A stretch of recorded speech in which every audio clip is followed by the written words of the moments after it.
ایک اور راوی ہیں حنان بن سدید، وہ کہتے ہیں کہ میں نے جعفر بن محمد سے سنا اور ان سے یہ سوال کیا گیا، وسئل عن ابی بکر و عمر فقال، تو انہوں نے کہا کہ انک تسألنی عن رجلین قد اکلا من ثمار الجنہ. پھر ان دو کے بارے میں پوچھ رہے ہو کہ جو رسول اللہ صلی اللہ علیہ وسلم کی گواہی اور شہادت کے مطابق جنت میں پہنچ چکے ہیں اور جنت کے پھل کھا چکے ہیں، ان کے بارے میں تم مجھ سے پوچھ، میں کیا کہہ سکتا ہوں اس کے علاوہ؟ بہت خوب. اچھا جی، ایک اور روایت ہے، حسن بن صالح ہیں اس کے راوی، وہ کہتے ہیں کہ میں نے جعفر بن محمد کو یہ کہتے ہوئے سنا کہ تبرأ ممن ذکرہما الا بخیر، یعنی ابا بکر و عمر.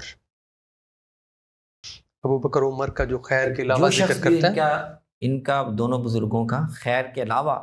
ذکر کرتا ہو، اس سے برات کا اعلان کرو، اس سے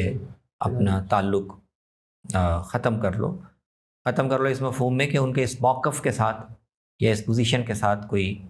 ہمدردی نہیں ہونی چاہیے، اس سے برات کا اعلان کرو، اس بات سے ہمارا کوئی واسطہ نہیں. بالکل صحیح، بالکل صحیح.